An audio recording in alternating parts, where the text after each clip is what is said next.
Hello,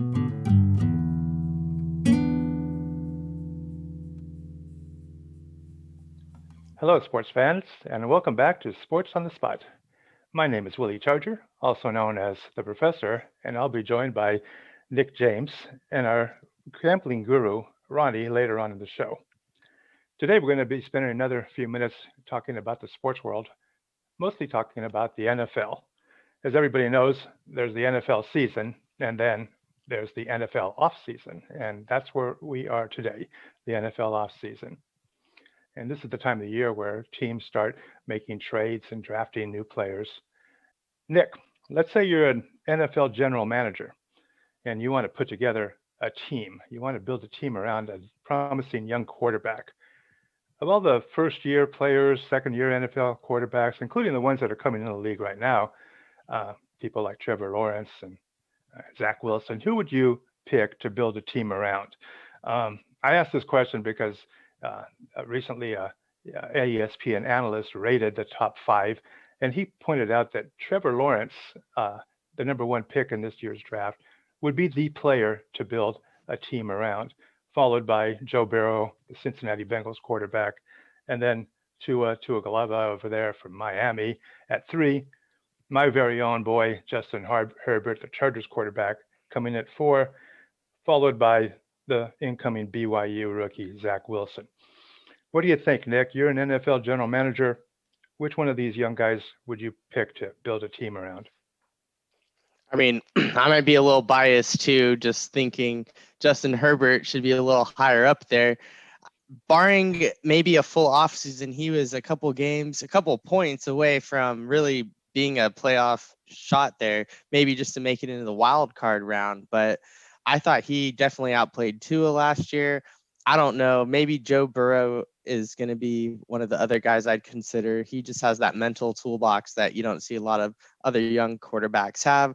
They say that Zach Wilson's also going to have that kind of mental toolbox, the playmaking ability, maybe not running around so much like Trevor Lawrence, but you're going to get really good in the pocket passing, and just the cast he did it with at Utah wasn't anything like Trevor Lawrence had at Clemson. But I'm thinking Herbert right now, he's just looking really good. He's looking like he's standing above all the guys drafted the year before him, or right up there with them, or the guys that are his year or that are coming in. What do you think, Willie?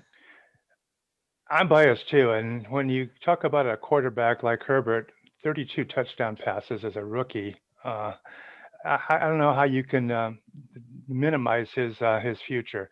I understand that there's a trend in the NFL these days to get a quarterback that can not just pass, but but run the ball, and that's why I think guys like Trevor Lawrence and Tua over at Miami are considered, such important and valuable quarterbacks. But me, I'm kind of old school. I look at a guy that can kind of hang in the pocket, be able to break down the defenses, be able to basically just run a team with his arm.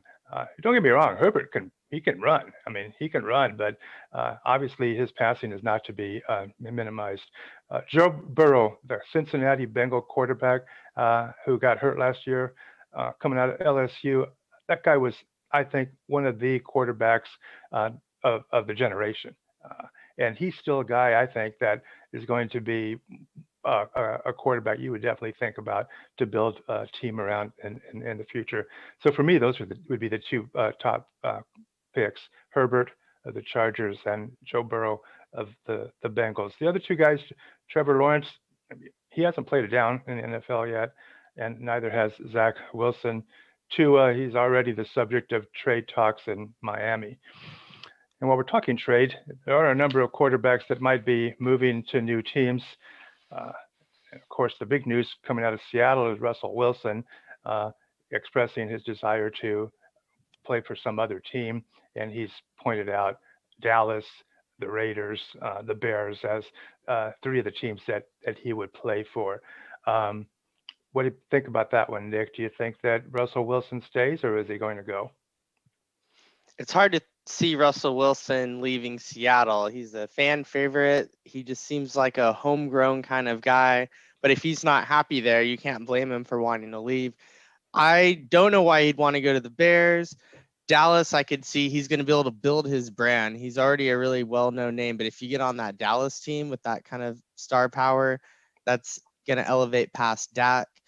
The one team you left off that list that he also is interested in is the Saints, and they're Super Oh, Bowl ready.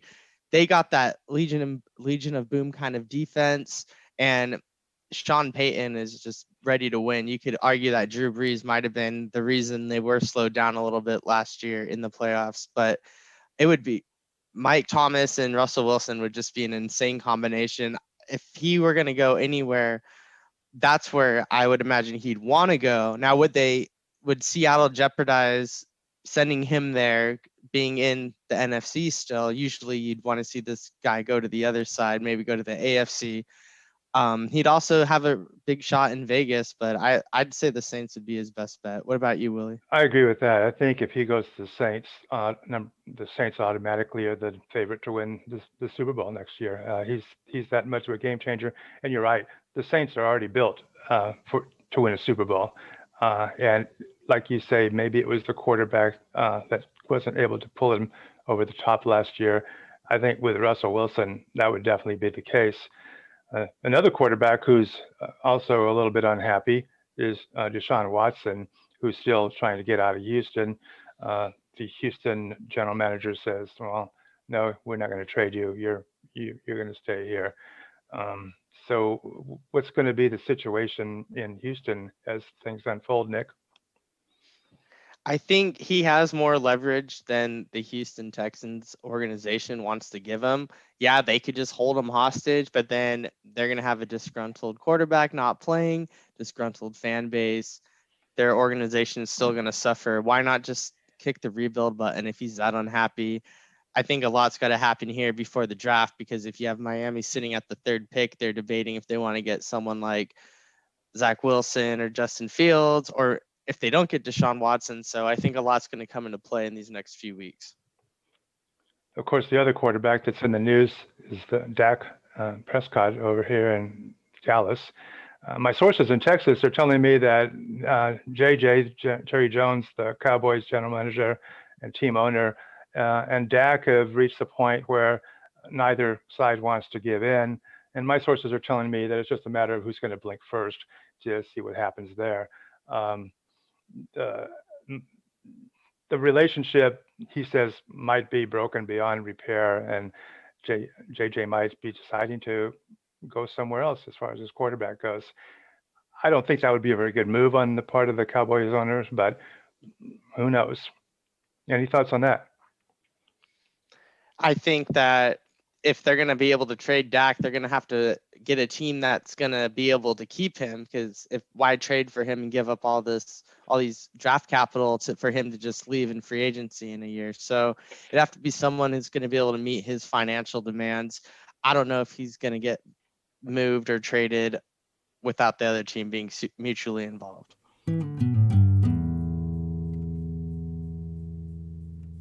Okay, we're now joined by Ronnie, who's going to give us a little bit of insight on the gambling odds for this upcoming Major League Baseball season. Hey, Ronnie, I saw in the sports book that they have the LA Dodgers as the number one team as far as total victories for this year, with 105 wins in a 162-game season. The sports book also has the Pittsburgh Pirates last in terms of number of wins with only 58. What's the better bet, Nick? What's the better bet, Ronnie? The Dodgers at 105 wins, or the Pirates last with only 58? Well, that's a tough one. And both of those totals have been bet up and down, respectively. The Dodgers opened at 100.5, I believe, and the Pirates opened at 62.5. So obviously a lot of money came in on both of those bets already, which makes it even more difficult. I'm not going to touch either one of those, but if I had to pick one, the better bet, I'm going to go with the Dodgers over 105, just because to me, I'd rather bet on a good team than a bad team. I'm not going to rely on the Pirates, who stink, albeit 58 games. I'll take my chances with the way better team and see if they can win 105 games. So I'll say the Dodgers on that one. Well, piggybacking on that same question, then, which over do you like between the two teams, and which under do you think would be the best? Well, in the around the league, I think I prefer some other options. My favorite over that I like is the Detroit Tigers at 66. I don't know if that number changed at all, but 66 wins for the Tigers, I think, is a very achievable number. Obviously, they're not going to make the playoffs or anything like that, but you never know. But they got a really good, bright young pitching staff and enough guys in the lineup that I think they can win some games. I'm relying on their pitching to get them over 66.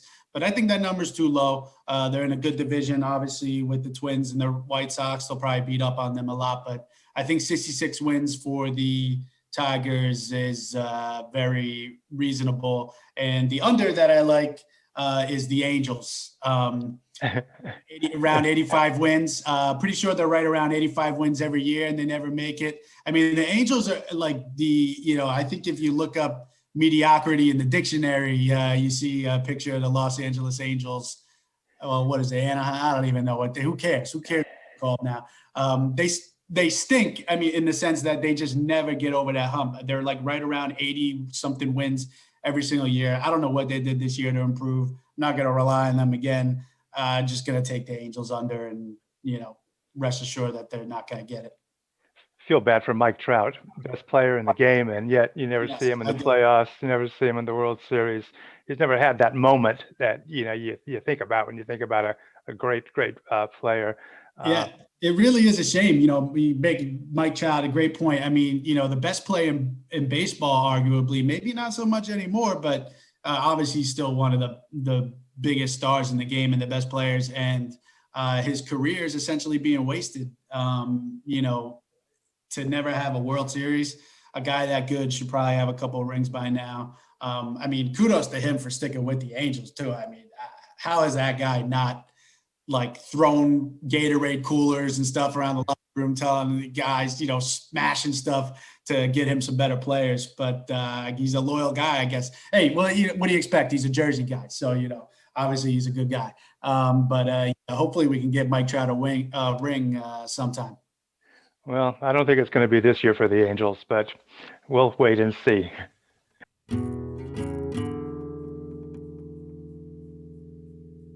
Well, now it's time for our Sports on the Spot question, where we're going to be able to answer one of the questions sent in by our loyal viewers. Ronnie, what do we got today for our question? We got a question from the Big Bunto. Should the Dolphins explore drafting a quarterback with the third pick or ride it out with Tua? That's a pretty good question, but I would say that the Dolphins are probably going to trade that pick to Texas and give Texas a lot of money to acquire Deshaun Watson. And I say this because just the other day, the Dolphins went and unexpectedly cut one of their best defensive players, this linebacker that they signed to this huge contract. This guy, Kyle Van Noy, he's off the team. But in cutting him, the Dolphins are saving several $1 million. And so that's my answer to that question. Nick, do you have something to say about that? I don't know. I mean, you were just saying how that ESPN analyst was rating Tua above Herbert. I don't know why they'd actually want to move on with him if he's that good. Granted, he didn't look that good last year, but maybe this is a long-term kind of process. Maybe they can do the Cardinals thing where they draft Josh Rosen in the first round and then turn it around and get Kyler. But they also had the first pick, and Kyler was arguably, just light years ahead of any of these guys. So I don't know if it's the right move. If they're going to sit on it, maybe they can just get some power around him, get Devonta Smith. What are you thinking, Ron? Yeah, well, I don't know. I don't understand really why everybody's all of a sudden so down on Tua. I mean, the guy was a rookie last year. I thought he did pretty good. He was coming off an injury. So I don't really understand all like the Tua skepticism all of a sudden. My buddy down in Miami, Joey John DeMulio, had a look at him this year, and he said he looked pretty good. So I'm going to stick with Joey's take, and we're going to stay with Tua. Well, we're going to have to see what happens down in Miami, but definitely his name has been coming up in trade talks. So we'll keep an eye on that.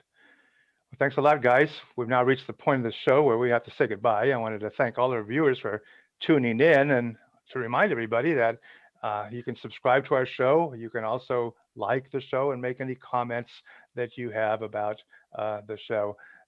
Remember also that Sports on the Spot questions can be submitted to sportsonthespotshow@gmail.com, or if you want, you can just submit the question in the comment section on the YouTube. Otherwise, that's going to be it for today. Have a great day, and we'll see you all next time.